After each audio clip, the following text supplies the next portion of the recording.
አሚን መልቲሚዲያ ፕሮዳክሽን። የተሰተረው መልእክት ልብ አንጠልጣይ የህይወት ታሪክ ክፍል 6። ደራሲ ናፍያድ፣ ተራኪ ረዚቃ ሙሐመድ። ለዚህ ቻናል አዲስ ከሆናችሁ ላይክ፣ ሼር እና ሰብስክራይብ በማድረግ ቤተሰቦቻችን እንድትሆኑ በአክብሮት እንጋብዛለን። በዚያ ምሽት ዶርሜ ውስጥ ተቀምጬ ነበር። ማስታወሻ ደብተሩ ከፊቴ ተከፍቷል። የሆነ ጊዜ ስለ ዳዕዋው ክበብ አንብቤ ነበረ፣ ግን አልጨረስኩትም። አሁን እስከ መጨረሻው ለማንበብ ገጾቹን በናፍቆት እየፈለኩኝ ማገላበጥ ጀመርኩ። እጆቼ ተንቀጠቀጡ። ከዚያን አየሁት። የቢላል የእጅ ጽሑፍ ደፋርና በስር መስመር የተሰመረ። ኢንሻአላህ እኔ ማድረግ ባልችል እንኳ አንድ ሰው ያደርገዋል። ይህ ግቢ ተማሪዎች ወደ አላህ የሚመለሱበት ቦታ ያስፈልገዋል። እርስ በርሳችን የምናስታውስበት፣ ማንም ብቻውን የማይሰማበት። ኢንሻአላህ እንሰራለን።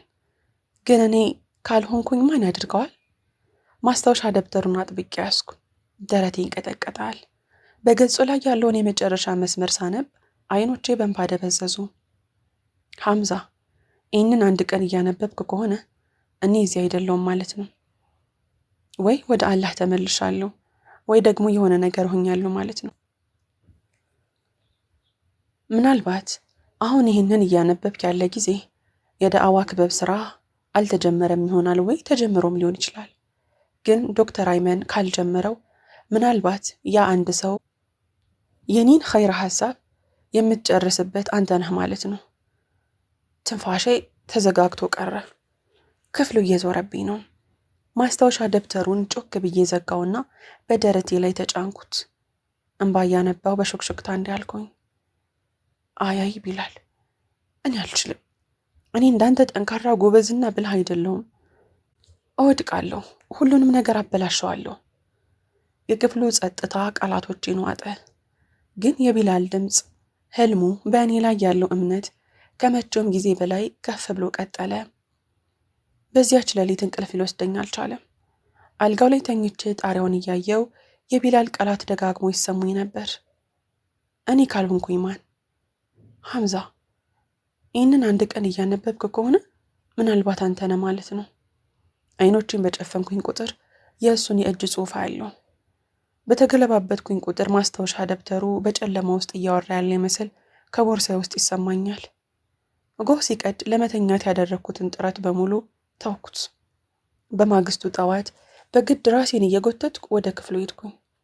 አይኖቼ ቀልተዋል። አእምሮዬ በጭጋግ ተሸፍኗል። በትምህርቱ ላይ ለማተኮር ሞከርኩ፣ ማስታወሻዎቹን እየጻፍኩኝ። ነገር ግን በቦርዱ ላይ ያሉት ቃላቶች ቀጥታ ወደ ቢላል ጽሑፎች ይወስዱኛል። ምናልባት አንተ ነህ ማለት ነው። ጣቶቼ እስኪጎዱ ድረስ እስክሪብቶዬን አጥብቄ ያዝኩ። ክፍሉ ሲያልቅ መጽሐፎቼን ወደ ቦርሳ ያወረወርኩኝና በቀጥታ ወደ መውጫው በሩ አመራሁ። ነገር ግን ከመውጣቴ በፊት አንድ ድምፅ ሰማሁ። ሐምዛ የሚል። ዞርኩኝ። ሌላ በሩ አጠገብ ቆማለች። አሚና ከኋላዋ ትገኛለች። አይኖቻቸው የተረጋጉ ነበሩ፣ ግን የሚፈትሹ ይመስላሉ። ሌላ ድምጿን ዝቅ አድርጋ፣ ነገ ዶክተር አይመንን እናገኛለን። ስለ ቢላል ሐሳብን በደንብ እንነግረዋለን። አንተም እዚያ እንድትገኝ እንፈልጋለን አለች። ጉሮሬ ተዘጋግቷል። አልችልም አልኩ በድንገት። ከመጣው ቢዚ ሆናለሁ። ሰዓቴን የሚጨርስብኛል። ፈተናዎች፣ አሳይመንቶች። አሁን ራሱ ትምህርቱን በጭንቅ ነው እየተከታተልኩ የነበረው።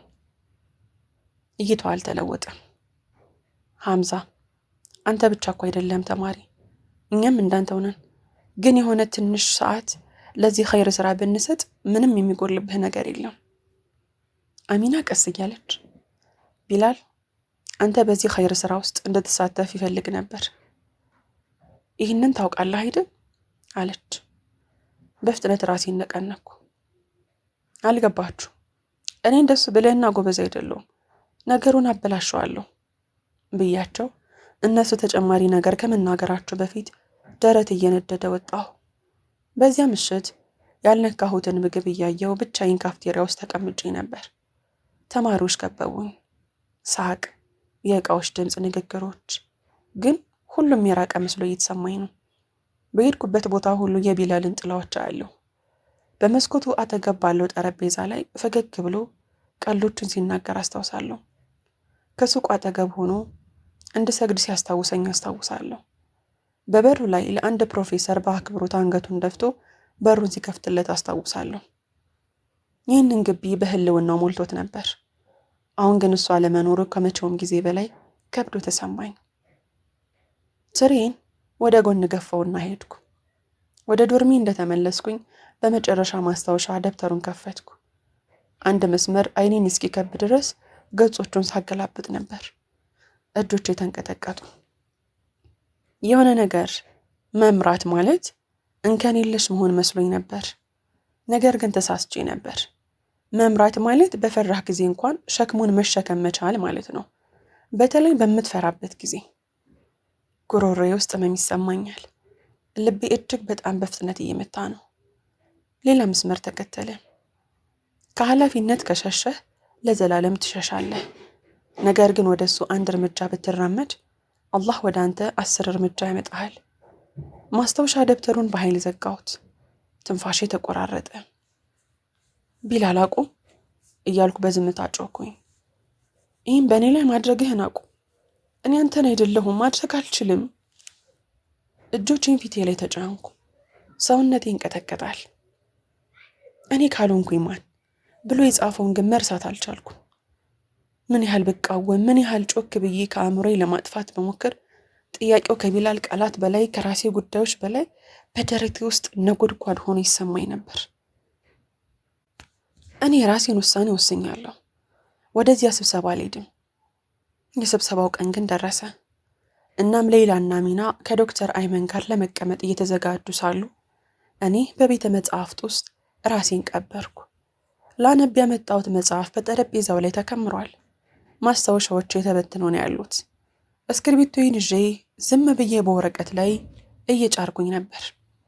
ከውጭ የሚመለከተኝ ማንኛውም ሰው ስራ የበዛብኝ በትኩረት የማጠና ውጤታማ ሰው ነበር የምመስለው። እውነታው ግን እንደዛ አልነበረም። ከማነበው መጽሐፍ አንድም ቃል ወደ ጭንቅላቴ ውስጥ አልገባም። አይኖቼ በገጾቹ ላይ እንቀሳቀሳሉ፣ ግን አእምሮዬ ሌላ ቦታ ነበር። ቢላል እኔ ካልሆንኩኝ ማን ብሎ የጻፈውን እያስታወስኩ ነው። መንጋጋዬን አጥብቄ በጥርሴ እጆቼን እየነከስኩ እስክሪብቶን በወረቀቱ ላይ እስኪቀደድ ድረስ እየቧጨርኩ ነው። እኔ ይህንም ማድረግ አልችልም እያልኩ በውስጤ መጮህ ጀመርኩ። ሰዓታት አለፉ። ጭንቅላቴ ግን በጭንቀትና በውጥረት ተሞልቷል። ያመጣሁትን ሁሉን መጽሐፍቶች እያገለባበጥኩ ወደ ኋላ ደገፍኩት። ላይብረሪው በተማሪዎች ጸጥታ ተሞልቷል። ምንም አይነት ድምፅ አይሰማም። ነገር ግን እኔን እየተሰማኝ የነበረው እስር ቤት ውስጥ እንደታሰርኩ ነው። ከዚያም የሆነ ሰው ፊት ለፊት አየሁት። ዩሱፍ ነበር። ቁርአን ከእጆቹ በታች አድርጎ በተረጋጋ መንፈስ ገብቶ ቁጭ አለ። ለአንድ አፍታ ደህና እንደሆንኩ አሰብኩ። እኔ ከሱ በጣም ርቄ ነበር ቁጭ አልኩ። ያስተዋለኝ እራሱ አልመሰለኝም፣ ግን እሱ አየኝ።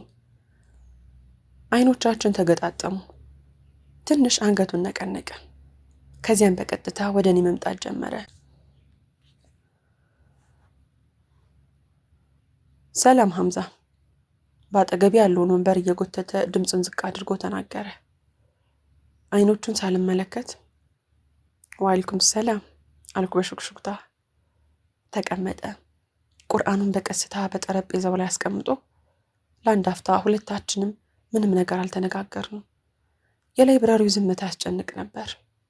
በመጨረሻም ሌይላና ሚና ዛሬ ከዶክተር አይመን ጋር እንድትገናኝ እንደጠየቁ ሰምቻለሁ አለ። ሆዴ ተረበሸ። በትከሻዬ ላይ ያለው ሸክም ነገርኩት። ተጨንቄ ነበር፣ ለዛ ነው ስለው አይኑን ምንም ሳያርገበግብ ትኩር አድርጎ እያየኝ ነው። እውነት ተጨንቀህ ነው ወይስ እየሸሸህ? ከመደንገጥ የተነሳ ፊቴ ላይ ከባድ ሙቀት ተሰማኝ። ተጨንቄ ነበር አልኩ አይደል? ዩሱፍ በትንሹ ወደ እኔ ዘንበል አለ።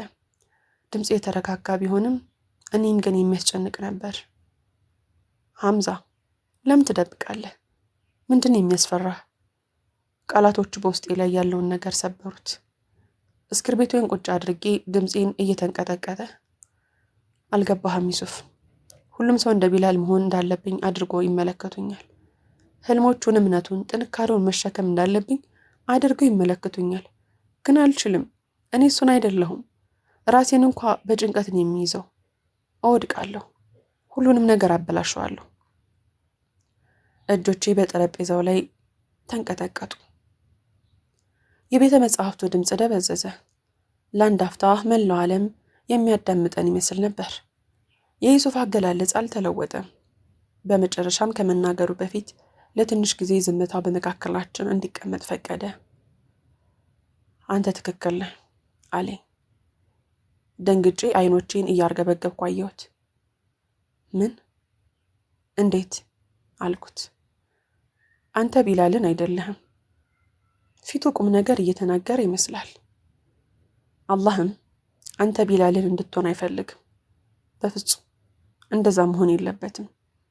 አላህ ራስህን ሐምዛን እንድትሆን የሚፈልገው በጉድለቶችህ፣ በጥንካሬህ፣ በትግልህ፣ በውድቀትህም ጭምር ያንን ነው እሱ የሚፈልገው።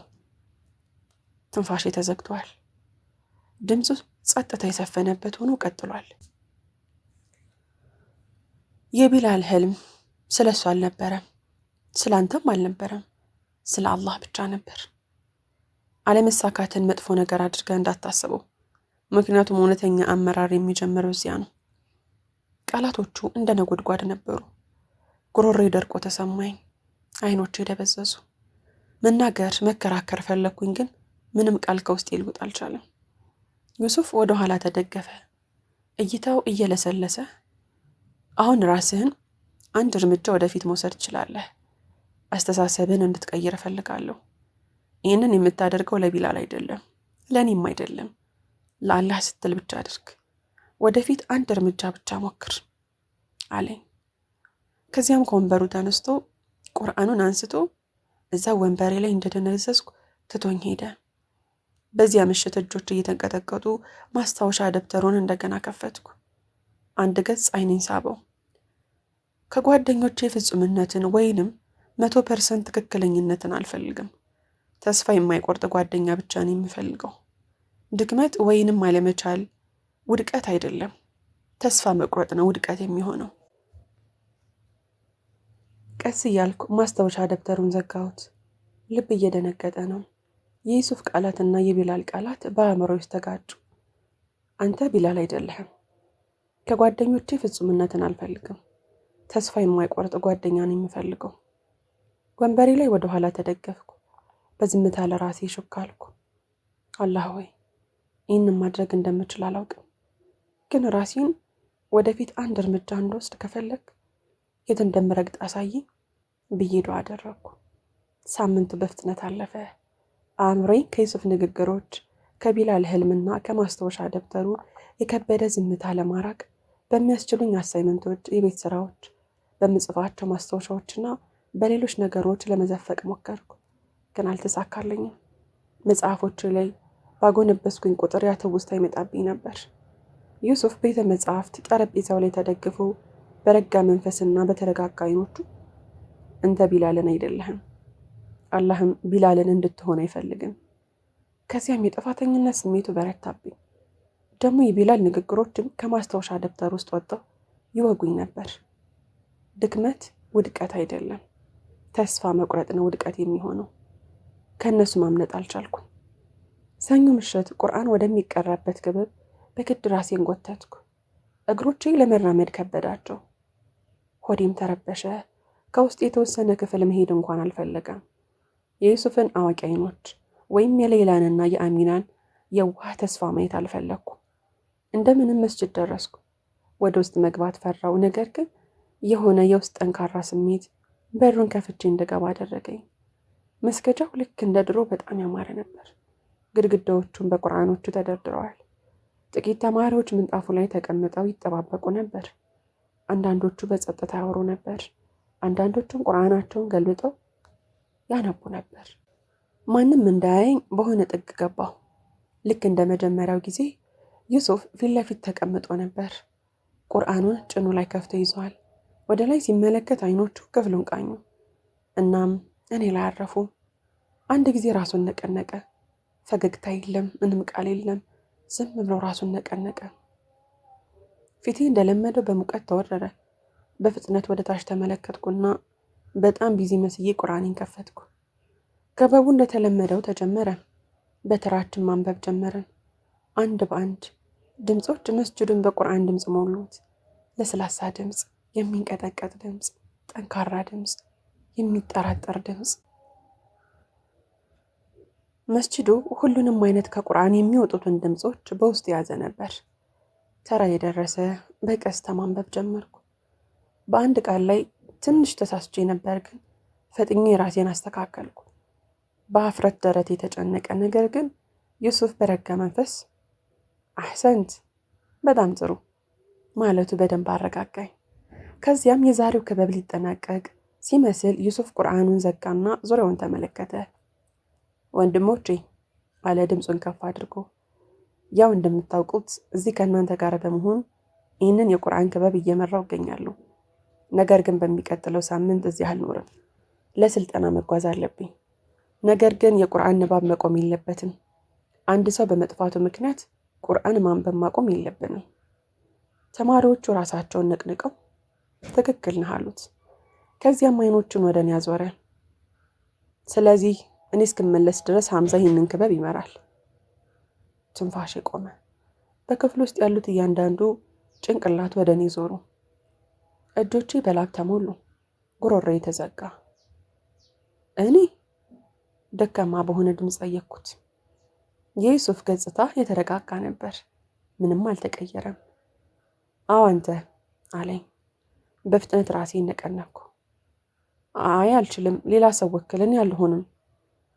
ትችላለህ በማለት ንግግሬን ሳልጨርስ አቋረጠኝ። እዚህ ለረጅም ጊዜ ቆይተሃል፣ አሰራሩን ታውቀዋለህ። ለዚህ ክበብ ትጨነቃለህም፣ ያ በቂ ነው። ልቤ በኃይል ይመታል። አእምሮ ይጮኸ። አይሆንም፣ ታበላሸዋለህ፣ ራስን ታሳፍራለህ፣ ዩሱፍን ታሳፍራለህ አልኩ ለራሴ። ነገር ግን ሳላስበው የቢላል ቃላት ከማስታወሻ ደብተር ውስጥ ወደ አእምሮዬ ብቅ አሉ። መሪነት ማለት በምትፈራበት ጊዜም እንኳ ሸክሙን መሸከም መቻል ማለት ነው። በተለይ በምትፈራበት ጊዜ። እጆቼ ተንቀጠቀጡ፣ ከንፈሮቼ ተከፈቱ። ምንም ቃል ካፌ አልወጣም። በመጨረሻ ደካማ በሆነ ሁኔታ ራሴን ነቀነቅኩ። ክበቡ ከዚያ በኋላ ብዙም ሳይቆይ ተጠናቀቀ። ነገር ግን የዩሱፍ ቃላት ሐምዛ ይመራል እንደ ተራራ ከበዱኝ። በዚያ ምሽት ወደ ዶርሚ እንደተመለስኩኝ በጠረጴዛዬ ላይ ደንዝዤ ተቀመጥኩ። ማስታወሻ ደብተሩ ከፊቴ ተከፍቷል። አይኖቼ ሊመሩኝ የሚችሉትን ማንኛውንም ምክር ማስታወሻው ላይ በጭንቀት ፈለጉ። ከዚያም አገኘሁት። የመጀመሪያው እርምጃ በጭራሽ ትልቅ አይደለም። ከባድና የሚያስፈራ የሚያሳቅቅ ይመስላል። ነገር ግን አላህ እንድትዘል አይጠይቅህም። አንድ እርምጃ ብቻ ወደፊት እንድትወስድ ይጠይቅሃል። ያችን አንድ እርምጃ ወደፊት ውሰዳት እና እሱ ቀሪውን መንገድ ወደፊት ሲወስድ ትመለከታለህ። እንባ አይኖቼን አደብዝዞታል። ማስታወሻ ደብተሩን ዘግቼ ግንባሬን በሱ ላይ ለጥፌ በጸጥታ ክፍል ውስጥ ሹክ አልኩ። ያ አላህ፣ ይህ ሰው ነው አይደል? ያ አንድ እርምጃ፣ እባክህ እንዳልወድቅ እርዳኝ። ዩሱፍ ሄዷል እና በሱ ቦታ የሚቀመጠው እኔ ነኝ። ምንም ለውጥ እንደሌለው ራሴን ለማሳመን ሞከርኩ። ዝም ብሎ መቅራት ነው። ማንኛውም ሰው የቁርአን ዙር መምራት ይችላል። ነገር ግን ሀሳቡ ወደ እኔ በመጣ ቁጥር ሆዴ ይረበሻል። ተጅዊዴ፣ የቁርአን ንባብ ህግጋት የተሳሳተ ቢሆንስ? የአሰራር ስርዓቱን ብረሳውስ? ቢስቁብኝስ? ዛሬ የቁርአን ክበቡ አለ፣ በዩሱፍ መሪነት ሳይሆን በእኔ መሪነት። ወደ መስጅድ ቦታው ስገባ ጸጥታ ነግሷል። ጥቂት መንገዶች አስቀድመው ምንጣፉ ላይ ተቀምጠው ኪታብና ቁርአን እያነበቡ ነው። በሚቀጥሉት ጥቂት ደቂቃዎች ውስጥ ተጨማሪ ተማሪዎች የገቡ ነበር። ዩሱፍ በተቀመጠበት ፊት ለፊቱ ላይ ተቀመጥኩ። ልቤ በፍጥነት ይመታል። ጉሮሮዬ ደርቆ ተሰማኝ። ከተማሪዎቹ አንዱ እኔን እያየ ፈገግ አለ። ቢስሚላህ ሐምዛ፣ ዝግጁ ከሆንክ እንጀምር። ድምፄ እንዳይበላሽ ጉሮሮዬን አጸዳዳው። ቁርአኔን በምከፍትበት ጊዜ እጆቼ ተንቀጠቀጡ። ኢና ድምፅ ተቆራረጠ። ጉሮሬ እንደገና ጸዳዳው። ኢና አንዘልናሁ ፊ ለይለቲል ቀድር። ድምፁ ክፍሉን ሞላው። መጀመሪያ የሚንቀጠቀጥ ነበር። ከዚያም እየቀጠልኩኝ በሄድኩ ቁጥር እየጠነከረ ሄደ። እርስ በርሳቸው ሌሎቹ ከኔ በኋላ ይቀሩ ነበር። አንዳንዶቹ በልበ ሙሉነት፣ አንዳንዶቹ እየተደናገጡ ነበር። ጥቂት ጥቃቅን ስህተቶችን አስተካከልኩ። ድምፅ አሁንም ይንቀጠቅጣል፣ ግን እነሱ በጣም አሪፍ ነው ብለው ተቀበሉ።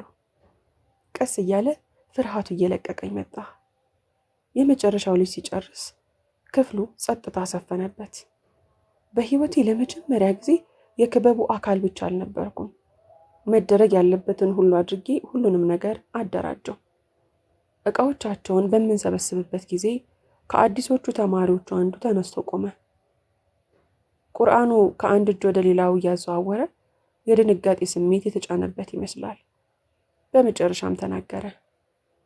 ሐምዛ፣ ቢላልን ታውቀዋለህ አይደል? አዎ። አይኖቹን ዝቅ አደረገ። አንድ ጊዜ ረድቶኛል። በአንድ ትምህርት ወድቄ ተስፋ ልቆርጥ ነበር። ለሰዓታት ከኔ ጋር ተቀምጦ ሁሉንም ነገር እያብራራ አስረዳኝ። በሱ ምክንያት ነው ፈተናውን ያለፍኩት። ጉሮሬ ደረቀ። ተማሪው ቀና ብሎ ተመለከተኝ። አይኖቹን እያርገበገበ ምናልባት ያኔ ፈተናውን ልወድቅ እችል ነበር፣ ነገር ግን ዛሬ እዚህ ስመለከትህ ድምፁ እየተንቀጠቀጠ ቆሞ እሱን አስታወስከኝ። ስለዚህ አመሰግናለሁ አለኝ። ከዚያም በፍጥነት ወጣ። ቃላቶቹ በደረቴ ውስጥ እያንዣበቡ ምንጣፉ ላይ ደንዝዤ ተቀመጥኩ። እሱን አስታወስከኝ። እንደሱ ዲኔ ላይ ጠንካራ መሆን ባለመቻሌ በጣም ፈርቼ ነበር። ነገር ግን አሁን እሱን አስታወስከኝ ሲለኝ በጣም ደስ አለኝ። ምክንያቱም አልሐምዱሊላህ አሁን ከድሮ ይልቅ ከአላህ ጋር በጣም ተቀራርቤያለሁ። ዩሱፍ ያን አንተ ትመራለህ ሲለኝ በጣም ነበር የፈራሁት። ዛሬ ግን ያለምንም ስህተት ሁሉንም ነገር እንደ መሪ ሆኜ ስራውን ስለሰራው በጣም ደስ ብሎኛል። አላህ ሆይ መንገዱ ይህ ከሆነ እንድሄድበት ፍቀድልኝ፣ እርምጃዎቼ ደካማ ቢሆኑ እንኳ። ክፍል 7 ይቀጥላል። ታሪኩን ከወደዳችሁትና ከተመቻችሁ ላይክ፣ ሼር እና ሰብስክራይብ ማድረጋችሁ እንዳትረሱ።